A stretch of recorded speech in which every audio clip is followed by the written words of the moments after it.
Ako, OFW ako eh. Lahat ng mga Pilipino na sa abroad, proud na proud maging Pilipino.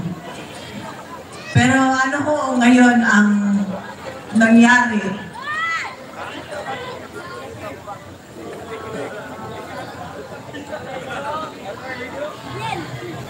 Kung kayo ang nasa sitwasyon namin nung nandun kami sa Villamor, parang hanggang ngayon nananaginip pa rin ako. Parang hanggang ngayon hindi pa rin ako makapaniwala. Gusto ko humingi ng tulong, di ko alam kung saan.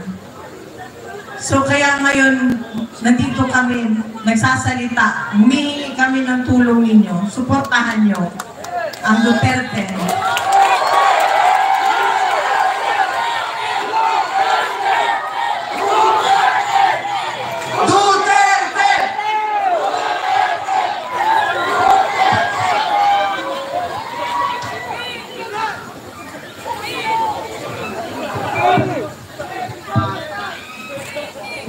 Podium mic, please.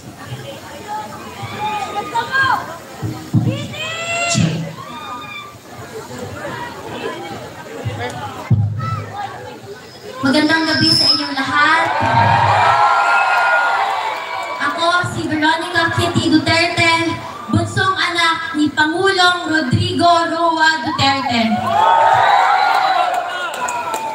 Naaalala niyo po ba noong panahon ni PRRD, nakakaalis at nakakauwi ng ligtas ang mga anak niyo?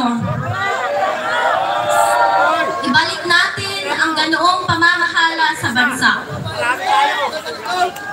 Nandito ako ngayon dahil kinuha nila sa amin, sa ating lahat, higit sa lahat, sa akin, ang tatay ko. Noong March 11, 2025, nasaksihan ko ang pagkidnap at pag-abuso nila sa tatay ko. Imbis na krimen, korupsyon at kahirapan ang pagtuunan ng pansin ng pamahalaang ito, inuuna nila ang pagsira sa pamilya ko at sa lahat ng kalyado nito. Pumili tayo ng matino at matapat sa paglilingkod kasi kung hindi, kawawa tayong lahat at ang mga susunod na henerasyon.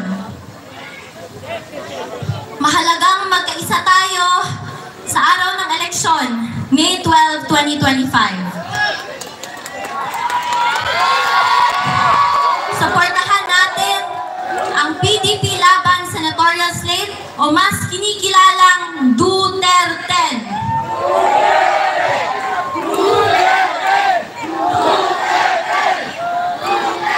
Mag-vote straight tayo at mag-block vote tayo upang mahirapan silang mandaya. To the OFWs, to the Filipino communities who took care of us, you have my love, respect, and gratitude. Sa katawhan nga nagpakita o walay undang nga paghugma o pagsuporta, daghang salamat kay wa mi ninyo biyahe. Kamo ang nagapakusog sa amo tanan. May aabot ako na personal na mensahe ng tatay ko sa bawat Pilipino. Sabi niya, I did what I could for my country. And you are all in my heart. Pangalawa, ang sabi niya, kung kakalimutan niyo lang rin ang Duterte, kalimutan niyo na lang rin siya. Mga kababayan, huwag nating kalimutan ang bilin ni Tatay Digong. Sa mga kabataan, hinihikayat ko kayong magbantay sa mga boto dahil dito nakasalalay ang kinabukasan nating lahat. Maraming salamat po and God save the Philippines.